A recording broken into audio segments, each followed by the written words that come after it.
আসসালামু আলাইকুম প্রিয় দর্শক, অন্য মঞ্চের আলোচনায় আপনাদের সকলকে আমন্ত্রণ জানাচ্ছি। সংসদ ভবন, সেনা সদরসহ দেশের গুরুত্বপূর্ণ স্থাপনায় জঙ্গি হামলা হওয়ার শঙ্কা নিয়ে পুলিশ সদর দপ্তর যে সতর্কবার্তা দিয়েছে তাতে প্রায় দিশেহারা অবস্থা সরকারি সংস্থাগুলোর। বাংলাদেশ পুলিশের counter terrorism and transnational crime বা সিটিটিসির পক্ষ থেকে দাবি করা হয়েছে তারা কাজ করছেন, যদিও সুনির্দিষ্ট করে কোনো সংগঠন বা গোষ্ঠীকে শনাক্ত করার বিষয়ে তথ্য তারা পাননি। পুলিশ ও একাধিক গোয়েন্দা সংস্থা জানতে পেরেছে দেশের নিষিদ্ধ ঘোষিত 3টি জঙ্গি সংগঠন এবং একটি আন্তর্জাতিক জঙ্গি গোষ্ঠী পুরো বিষয়টির সাথে জড়িত আছে। দেশীয় নিষিদ্ধ সংগঠনগুলো হলো নব্য-জেএমবি, আনসারুল্লাহ বাংলা টিম এবং জামাতুল আনসার ফিল হিন্দাল শরকিয়া। বিমান বাহিনীর কয়েকজন সদস্যের সাথে এরই মধ্যে পাকিস্তানি জঙ্গি সংগঠন তেহরিকি তালেবান বা টিটিপি সম্পৃক্ততা খুঁজে পাওয়া যাওয়ায় পুরো বিষয়টি আরো জটিল হয়ে পড়েছে আইন শৃঙ্খলা বাহিনীর জন্য। আইন শৃঙ্খলা বাহিনীর ঊর্ধ্বতন কর্মকর্তারা মনে করেন, জুলাই আন্দোলনের সময় এবং 2024 সালের 5ই আগস্টের পর দেশের 17টি কারাগারে হামলা চালিয়ে 79 জঙ্গি পালিয়ে গিয়েছিল। ইউনূস সরকারের আমলে 3 উপদেষ্টার প্রত্যক্ষ মদদে প্রায় 350 জঙ্গি জামিন পেয়েছিল। জেল পলাতক আর জামিনে মুক্তি পাওয়া জঙ্গিরা এখন আইন শৃঙ্খলা বাহিনীর জন্য গলার কাটা হয়ে গেছে। তার চেয়ে বড় দুশ্চিন্তার বিষয় হলো, অতীতের মতো এসব জঙ্গি সংগঠন পাহাড়ের একটি সন্ত্রাসী গোষ্ঠীও এর সঙ্গে জড়িত থাকতে পারে বলে গোয়েন্দাদের ধারণা। এসব জঙ্গি সংগঠনের শীর্ষ নেতারা এতটাই প্রভাবশালী যে তাদেরকে আবার গ্রেপ্তার করার আগে পুলিশকে কয়েকবার ভাবতে হচ্ছে। কেরানীগঞ্জের মাদ্রাসায় বোমা বিস্ফোরণ, হবিগঞ্জ থেকে এক কিশোর এবং ঢাকা থেকে নব্য-জেএমবির বেশ কয়েকজন সদস্যকে গ্রেপ্তারের পর চাঞ্চল্যকর তথ্য পেয়েছিল পুলিশ। কিন্তু এই জঙ্গি দলগুলোর শীর্ষ নেতাদের হাত এতটাই লম্বা যে পুলিশকে রাঘব বোয়ালদের গ্রেপ্তার করা থেকে পিছু হটতে হয়েছিল। ফলে পুলিশের কাছে জঙ্গি হামলার ভয়াবহ আশঙ্কামূলক তথ্য থাকার পরও তেমন কিছুই করতে পারছে না আইন শৃঙ্খলা বাহিনী। প্রশ্ন হলো, ইউনূস আমলের মতোই কি দণ্ডপ্রাপ্ত জঙ্গিরা হেলিকপ্টার যোগে ঘুরে বেড়াবে? বিস্তারিত জানতে চলুন যাওয়া যাক বিশ্লেষণে।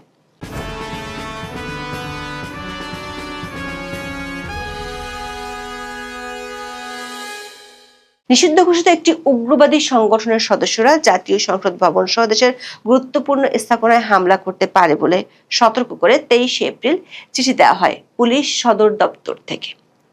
বাহিনীর ইউনিট প্রধানদের কাছে পাঠানো এই সংক্রান্ত চিঠিতে নিরাপত্তা জোরদারের নির্দেশনা দেওয়া হয়।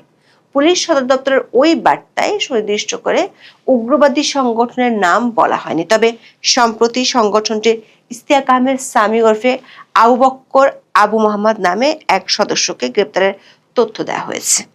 পুলিশ যদিও এই ইসাকের পরিচয় জানায়নি, একাধিক সূত্র বলছে এই ইসাক আগেও একবার গ্রেপ্তার হয়েছিল আওয়ামী লীগ সরকারের আমলে।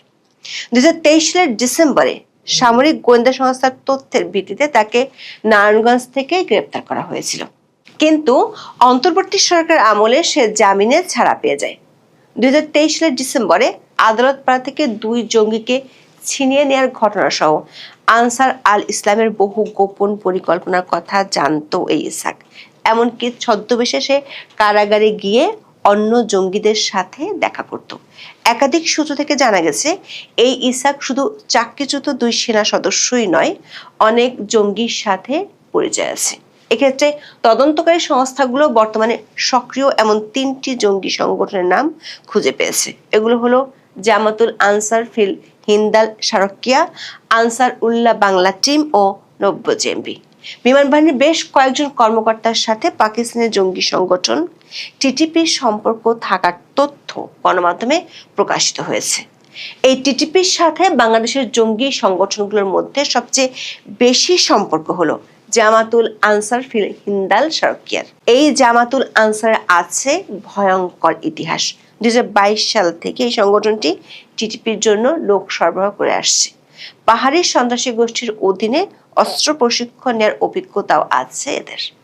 2023 সালের 23শে জানুয়ারি বিবিসি বাংলায় প্রকাশিত এক খবরে বলা হয়, 2022 সালের 23শে আগস্ট কুমিল্লার সদর এলাকা থেকে একসাথে 8 জন তরুণ নিখোঁজ হয়। এর দুদিন পর তাদের পরিবার থানায় সাধারণ ডায়েরি করে। তাদের নিখোঁজ থাকা নিয়ে স্থানীয় সংবাদ মাধ্যমগুলোতেও বেশ কিছু খবর এসেছিল। নিখোঁজ থাকা ওই 8 তরুণের মধ্যে একজন পালিয়ে আসে আর তাকে জিজ্ঞাসাবাদ করে। তার দেওয়া তথ্যের ভিত্তিতে 2023 সালের 5 অক্টোবর নিখোঁজ হওয়া আরেকজন সহ মোট 7 সদস্যকে গ্রেপ্তার করে র্যাব। এই দলটিকে জিজ্ঞাসাবাদের মাধ্যমে র্যাব তখন জামাতুল আনসারের কথা জানতে পারে। তখন সব মিলিয়ে এই সংগঠনের 31 জন সদস্যকে গ্রেপ্তারের কথা জানিয়েছিল র্যাব। তখন জামাতুল আনসার নিয়ে আরো ভয়ঙ্কর তথ্য সামনে এসেছিল। সেটি হলো জামাতুল আনসারের সশস্ত্র জঙ্গিদের প্রশিক্ষণ দিত পার্বত্য চট্টগ্রামে সশস্ত্র গোষ্ঠী কুকি-চিন ন্যাশনাল ফ্রন্ট বা কেএনএফ। কেএনএফ এর প্রশিক্ষণ ক্যাম্পে হিন্দুল সার্কের সদস্যদের প্রশিক্ষণের ভিডিও ফুটেজ তখন ছড়িয়ে পড়েছিল। তখন প্রশ্ন উঠেছিল, কেএনএফ হলো খ্রিস্টান আর জামাতুল আনসারের অনুসারীরা হলো মুসলিম, তাহলে ভিন্ন ধর্মাবলম্বী ক্ষুদ্র জাতিগোষ্ঠীর সঙ্গে আল কায়দা মতাদর্শী একটি উগ্র গোষ্ঠীর সদস্যদের সম্পর্ক কিভাবে হলো? পাহাড়ে প্রশিক্ষণ ও নিরাপদ আস্তানা গড়ে তোলাটা তখন ছিল জামাতুল আনসারের কৌশলগত লক্ষ্য। আর এটা বাস্তবায়ন করতে পাহাড়ের কোনো গোষ্ঠীর সহযোগিতা ছিল জরুরি। এই জন্য তারা পাহাড়ের নতুন সশস্ত্র গোষ্ঠী কেএনএফ এর সঙ্গে যোগাযোগ করে তুলেছিল। জামাতুল আনসারের প্রধান উপদেষ্টা শামীম মাহফুজের মাধ্যমে নাথান বমের সঙ্গে যোগাযোগ হয়। শামীম মাহফুজের বিশ্ববিদ্যালয়ের জীবনের বন্ধু ছিলেন কেএনএফ এর প্রধান নাথান বম। কেএনএফ যখন প্রশিক্ষণ নিত তখন এই শামীম মাহফুজের একটি ছদ্মনাম ছিল, তাকে ডাকা হতো ম্যানারিং মরাং নামে। 2021 সালে প্রশিক্ষণ দেওয়ার জন্য এই দুই সংগঠনের মধ্যে লিখিত চুক্তিও হয়। চুক্তি অনুযায়ী জামাতুল আনসার আশ্রয় ও প্রশিক্ষণ বাবদ কেএনএফ কে প্রতি মাসে 3 লাখ টাকা দিত। এছাড়া কেএনএফ এর যে 150 জন সদস্য রয়েছে তাদের খাওয়ার খরচ দিত। 2021 সালের নভেম্বরে প্রশিক্ষণ শুরু হয়। চুক্তি ছিল 2023 সাল পর্যন্ত। কেএনএফ তখন তাদের ক্যাম্পে 3 ব্যাচে জামাতুল আনসারের 55 জনকে প্রশিক্ষণ দিয়েছিল। 2023 সালে আইন শৃঙ্খলা বাহিনী পাহাড়ে প্রশিক্ষণ নেয়া 32 জনকে শনাক্ত করেছিল। আওয়ামী লীগ আমলে এদের অনেককেই গ্রেপ্তার করা হয়েছিল, কিন্তু অন্তর্বর্তী সরকার আমলে জামিনে ছাড়া পেয়ে যায় তারা। 2023 সালের 10 আগস্ট এই জামাতুল আনসারকে নিষিদ্ধ ঘোষণা করেছিল তখনকার আওয়ামী লীগ সরকার। এখন যে পুলিশ বাংলাদেশের গুরুত্বপূর্ণ স্থাপনাগুলোতে জঙ্গি হামলার আশঙ্কা করছে, 2023 সালে জামাতুল আনসারের তেমনই একটা পরিকল্পনা ছিল। তখন তাদের পরিকল্পনা অনুযায়ী হামলার একটা লক্ষ্যবস্তু ছিল গাজীপুরের কাশিমপুর কেন্দ্রীয় কারাগার। এর কারণ হিসেবে তখন গ্রেপ্তার হওয়া জঙ্গিরা বলেছিল এই কারাগারে তাদের অনেক জঙ্গি নেতা রয়েছেন। কিন্তু 2023 সালে ওই পরিকল্পনা সফল করতে পারেনি জামাতুল আনসারের সদস্যরা। তবে পুলিশের ধারণা, শেখ হাসিনা সরকার পতনের পর 2024 সালের 6 আগস্ট কাশিমপুর কারাগারে যে হামলা হয়েছিল সেটি এই গ্রুপটি করেছিল। ওই দিন গাজীপুরের কাশিমপুর হাই সিকিউরিটি কেন্দ্রীয় কারাগারের বাইরে থেকে দফায় দফায় হামলা চালানো হয়েছিল। তখন কারাগারের ভেতরে কারারক্ষীদের জিম্মি করে বন্দীদের বিক্ষোভের সময় 209 বন্দী পালিয়ে যায়। এই ঘটনায় নিরাপত্তা কর্মীদের গুলিতে 3 জঙ্গি সহ মোট 6 বন্দী নিহত হয়েছিল। পুলিশের ধারণা, জুলাই আন্দোলন ও আওয়ামী লীগের পতনের পর সাতক্ষীরা এবং শেরপুর সহ মোট 17টি কারাগারে হামলা হয়েছিল। এগুলোতে হামলার পেছনে এই জঙ্গিদের হাত আছে এমন তথ্য অন্তর্বর্তী সরকার আমলে দেয়া হয়েছিল, কিন্তু ইউনূসের সরকার তখন বিষয়টি ধামা চাপা দিয়ে দেয়। জামাতুল আনসারের মূল হলেন শামীম মাহফুজ। তাকে আওয়ামী লীগ আমলে পুলিশ বেশ কয়েকবার গ্রেপ্তার করেছিল। প্রথম গ্রেপ্তার হন 2011 সালে। 2014 সালের 13 এপ্রিল থেকে 2018 সালের জানুয়ারি পর্যন্ত শামীম 3 বার নিখোঁজ হন। সবশেষ আওয়ামী লীগ আমলে 2023 সালের 24 জুন রাজধানীর ডেমরা এলাকা থেকে শামীম মাহফুজকে তার স্ত্রী সহ পুলিশ গ্রেপ্তার করেছিল। কিন্তু আওয়ামী লীগ সরকারের পতনের পরই অন্তর্বর্তী সরকার আমলে জামিনে মুক্ত হন এই শামীম মাহফুজ। কিন্তু কিছুদিনের মধ্যেই আবার জঙ্গি তৎপরতায় জড়িয়ে পড়লে একটি বিদেশি দূতাবাসের পক্ষ থেকে সরাসরি অভিযোগ করা হয় তার বিরুদ্ধে। ইউনূসের সরকার বাধ্য হয়ে তখন তাকে গ্রেপ্তার করে। 2025 সালের 15 জুলাই পুলিশের অ্যান্টি টেরোরিজম ইউনিট বা এটিইউ তাকে সন্ত্রাস বিরোধী আইনের মামলায় গ্রেপ্তার করে 5 দিনের রিমান্ডে নিয়েছিল। ওই মামলার এজাহারে আসামিদের সঙ্গে টিটিপির সম্পৃক্ততার একটা অভিযোগ আনা হয়েছিল। 2023 সালের 11 সেপ্টেম্বর দৈনিক প্রথম আলোতে ছাপা হওয়া এক প্রতিবেদনে সিটিটিসির কর্মকর্তাদের বরাত দিয়ে বলা হয়েছে, শামীম মাহবুব ইসলামী ছাত্র শিবিরে জড়িয়ে পড়ায় রংপুর ক্যাডেট কলেজ তাকে বহিষ্কার করেছিল। বিশ্ববিদ্যালয় থেকে পাশ করার পর তিনি জমিয়াতুল মুসলিমিন নামে একটি জঙ্গি গোষ্ঠীর সঙ্গে যুক্ত হন। তিনি আনসারুল্লাহ বাংলা টিমের দুর্ধর্ষ জঙ্গি এজাজ কারগিলের সহযোগী ছিলেন। এজাজের স্ত্রীকে পরে তিনি বিয়েও করেছিলেন। পুলিশের তদন্তে উঠে আসা আরেকটি জঙ্গি সংগঠন হলো আনসারুল্লাহ বাংলা টিম। পুলিশ বলছে 2016 সালে কাশিমপুর কারাগারে হামলার পরিকল্পনা ছিল এই দলটির। 2015 সালের 25শে মে আনসারুল্লাহ বাংলা টিমকে নিষিদ্ধ করা হয়েছিল। এই আনসারুল্লাহ বাংলা টিমের প্রধান ছিলেন জসিমউদ্দিন রহমানী। 2013 সালের 12ই আগস্ট বরগুনা থেকে তাকে গ্রেপ্তার করা হয়েছিল। ব্লগার রাজীব হায়দার হত্যা মামলা তাকে 5 বছরের কারাদণ্ড দিয়েছিলেন ঢাকার একটি আদালত। 2024 সালের 27 অক্টোবর সবগুলো মামলায় জামিন দিয়ে তাকে মুক্তি দেয় ইউনূসের সরকার। বিভিন্ন সময় পুলিশি তদন্তে উঠে এসেছিল আনসারুল্লাহ বাংলা টিমের সদস্যরা জেলে বসে তৎপরতা চালাতো। একাধিক সূত্র বলছে, বর্তমানে যে থ্রেটের কথা পুলিশের পক্ষ থেকে বলা হচ্ছে সেটির মূলে যারা আছে তাদেরকে গ্রেপ্তার করা পুলিশের জন্য বেশ কঠিন। এর কারণ হলো অন্তর্বর্তী সরকারের আমলে ছাড়া পাওয়া জঙ্গিরা কোথায় আছে তার পূর্ণাঙ্গ তথ্য পুলিশের কাছে নেই। অন্তর্বর্তী সরকার ক্ষমতায় আসার আগে 2024 সালের 5 থেকে 7 আগস্টের মধ্যে দাগী ও সাজাপ্রাপ্ত জঙ্গিরা জেল থেকে পালিয়েছিল। 2024 সালের 17 সেপ্টেম্বর তখনকার IG prison brigadier general Syed Motahar Hossain সংবাদ সম্মেলনে জানিয়েছিলেন, বিভিন্ন কারাগার থেকে পালিয়ে যাওয়া বন্দীদের মধ্যে পলাতক, যাবজ্জীবন ও মৃত্যুদণ্ডপ্রাপ্ত আসামি ছিলেন 98 জন। পলাতক বন্দীদের মধ্যে জঙ্গি সম্পৃক্ততার অভিযোগে গ্রেপ্তার 79 জন ছিলেন। এর মধ্যে সাজাপ্রাপ্ত জঙ্গি ছিলেন 9 জন। 2025 সালের 11 এপ্রিল বিবিসি বাংলায় প্রকাশিত এক খবরে বলা হয়েছে, ইউনূস সরকার ক্ষমতা নেওয়ার প্রথম 8 মাসের মধ্যে শুধু জঙ্গি মামলায় অভিযুক্ত নিষিদ্ধ সংগঠন জেএমবির 148 জন জামিনে মুক্ত হয়েছিলেন। কারাগারের হিসাব অনুযায়ী প্রথম 8 মাসে ইউনূস সরকার 350 জঙ্গিকে জামিন দিয়েছিল। জেএমবি ছাড়াও জামিন নিয়ে জেল থেকে বের হওয়াদের মধ্যে তালিকাভুক্ত সংগঠন হরকাতুল জিহাদ, আনসারুল্লাহ বাংলা টিম, জামাতুল আনসার ফিল হিন্দাল শারকিয়া, আনসার আল ইসলাম, ইমাম মাহমুদের কাফেলা, হিজবুত তাহরির, হামজা ব্রিগেড, কেএনএফ এবং আল্লাহর দলের সদস্য ছিল। এর মধ্যে পুলিশ গত কয়েক সপ্তাহে 90 জেএমবির বোমা বিস্ফোরণ সহ বেশ কিছু তৎপরতার কথা জানতে পারলেও তদন্তে গতি পাচ্ছে না অদৃশ্য কারণে। পুলিশের ওয়েবসাইট ডিএমপি নিউজের এক খবরে জানানো হয়, নিষিদ্ধ ঘোষিত সন্ত্রাসী সংগঠন 90 জেএমবির সাথে জড়িত সন্দেহে এক কিশোরকে হেফাজতে নিয়েছে counter terrorism and transnational crime unit বা সিটিটিসি। গত 2 এপ্রিল হবিগঞ্জ সদর থানা এলাকা থেকে তাকে হেফাজতে নেওয়া হয়। পুলিশ বলছে, হেফাজতে নেওয়া কিশোরটি অনলাইনে অত্যন্ত সক্রিয়। সে দাওলাতুল ইসলাম বা আইএস এর পক্ষে উগ্রবাদী পোস্ট শেয়ার করে সদস্য নিয়োগ করত। সবচেয়ে ভয়ঙ্কর তথ্য হলো, হেফাজতে নেওয়া এই কিশোর বোমা তৈরির পিডিএফ ফাইল শেয়ার করত এবং ঘনিষ্ঠ সহযোগীদের মাধ্যমে শিয়া মসজিদ, পুলিশের চেকপোস্ট ও ইসকন মন্দিরে হামলার পরিকল্পনা ও উস্কানি দিত। দর্শক, গত কয়েক মাসে এই 90 জেএমবির বেশ কয়েকজনকে গ্রেপ্তার করেছে পুলিশ। ইউনূসের বড় কর্তারা যখন দেশে জঙ্গি নেই বলে প্রচার চালাচ্ছিল, তখন গত বছরের 26 ডিসেম্বর কেরানীগঞ্জের হাসনাবাদের উন্মুল পুরা ইন্টারন্যাশনাল মাদ্রাসায় বোমা বিস্ফোরণের ঘটনা ঘটে। 3 থেকে 4 দিন পর একই স্থানে আবারও একটি বিস্ফোরণ ঘটে। ঘটনার পর বিভিন্ন সময় অভিযান চালিয়ে মূল অভিযুক্ত জঙ্গি নেতা ও বোমা তৈরির কারিগর আল আমিন শেখ সহ মোট 17 জনকে গ্রেপ্তার করা হয়। তাদের মধ্যে 7 জন এজাহারভুক্ত আসামি।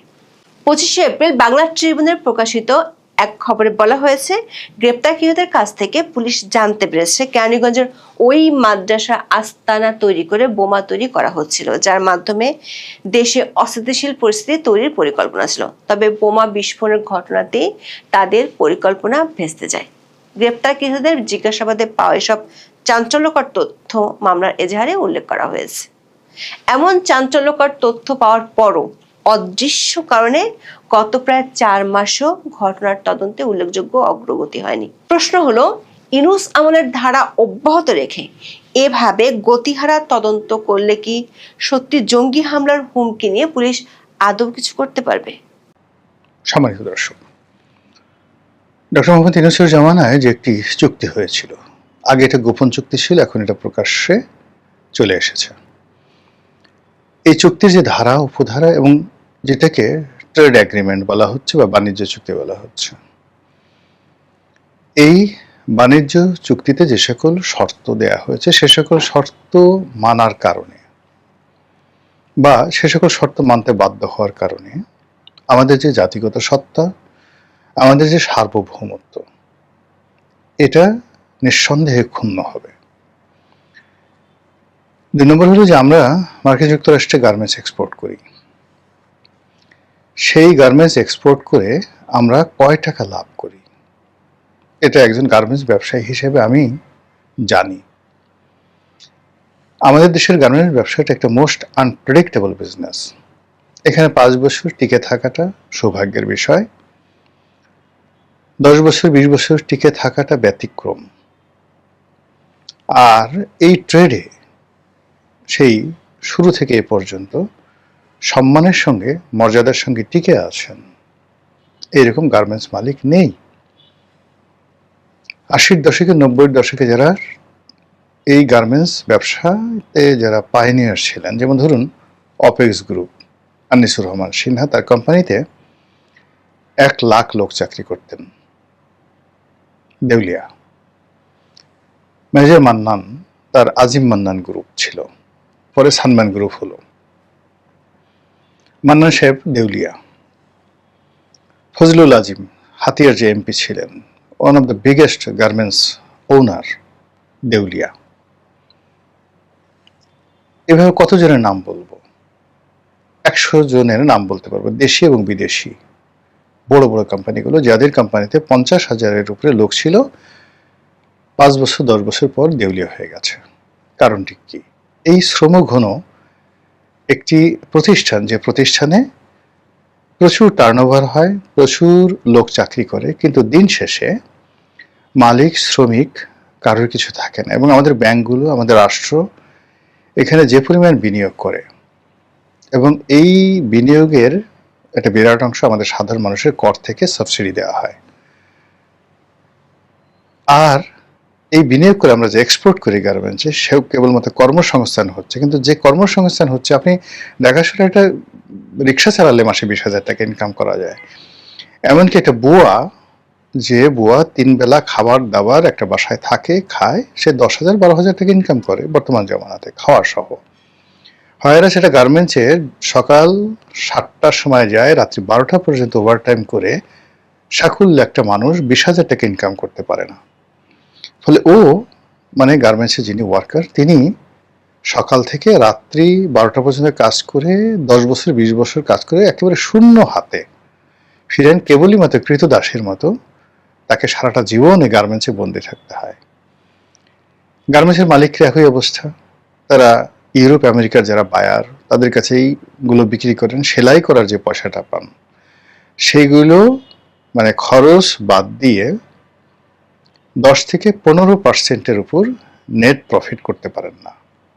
আর এই 15%-এর উপর ভিত্তি করে, মানে যে দামে সে বিক্রি করলো, একটা গার্মেন্টস সে বিক্রি করলো 100 টাকা, এখানে তার সিএম মানে কস্ট অ্যান্ড ম্যানুফ্যাকচারিং যেটা আছে, কাটিং অ্যান্ড ম্যানুফ্যাকচারিং, এতে দেওয়া হলো তাকে সর্বোচ্চ তিনি যে লাভ করলেন 10 থেকে 15 টাকা। এই 15 টাকার মধ্যে সরকারের 1% এআইটি রইল কত? 1 টাকা। এরপরে ভ্যাট, তারপর 35% আয়কর এটার উপরে, মানে খরচা সরচা বাদ দিয়ে সবকিছু পরে। এর মধ্যে বাড়ি ভাড়া, এর মধ্যে ইলেকট্রিসিটি বিল, গ্যাস বিল, মাস্তান, চাঁদাবাস, স্টাফদের বেতন, নিজের বিনিয়োগ, ব্যাংক লোন, হিসাবটা মিলান। যারা যারা গার্মেন্টস মালিক, প্রায় সবার পরিবার শেষ, ফিনিশড, কিচ্ছু নেই। বাইরে থেকে হয়তো ট্রানজ্যাকশন করে, ব্যাংকে প্রচুর লেনদেন হচ্ছে, একটা ভাবসাব চলে আসে, আসার পর একটা বড় গাড়ি কিনে, একটা বাড়ি কিনে, ব্যাংকে 300 কোটি টাকা, 3,000 কোটি টাকা, 30,000 কোটি টাকা লোন আছে, হয়তো সে বাড়ি গাড়ি কিনে হয়তো 10-12 কোটি টাকা সে খরচ করে, 20-25 কোটি টাকা খরচ করে, মানুষ মনে করে অনেক টাকা, কিন্তু গাং হয়ে গেছে ব্যাংকে। এই হলো ব্যবসার চিত্র।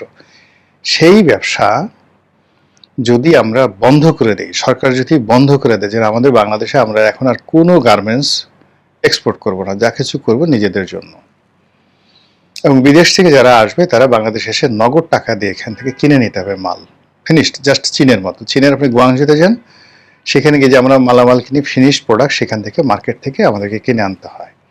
তা আমাদের গার্মেন্টস এইভাবে বঙ্গবাজারে থাকবে, বিভিন্ন মার্কেটে থাকবে, গুলিস্তানে, সেখান থেকে বিদেশিরা এসে ক্যাশ ট্রেডারদের কাছ থেকে কিনে নিয়ে যাবে, আর গার্মেন্টসগুলো লোকাল করবে। তাহলে এখন যা আছে তার চেয়ে অন্তত 10% to 20% তাদের সার্ভাইভাল ক্ষমতা বেড়ে যাবে। কিন্তু এখন আমরা যেভাবে বিদেশি বায়ারদের কাছে জিম্মি হচ্ছি, একটা এলসি পাওয়ার পর প্রায় 100% আমাদের ব্যাংক এবং আমরা নিজেরা বিনিয়োগ করি। হঠাৎ করে দেখা গেল একটা বোতামে সমস্যা, বা বায়ার ফাজলাম করে বললো যে ডিসকাউন্ট দাও, বলে পুরো এলসিটা ক্যান্সেল হয়ে গেল। বছরে, 2 বছর, 3 বছর, এমনকি 5 বছরে যদি এরকম একটা শিপমেন্ট ক্যান্সেল হয়ে যায়, ওই গার্মেন্টস আর দাঁড়াতে পারে না। এবং অহরহ এই ঘটনাগুলো ঘটছে, এবং সেই কাজগুলো আমেরিকান বায়াররা বেশি করে। এবং আমেরিকান বায়ারদের মধ্যে আবার যারা জিউস, মানে ইহুদি বায়ার আছে, ও হারামজাদারা সবচেয়ে বেশি খারাপ কাজ করে, এত খারাপ কাজ করে।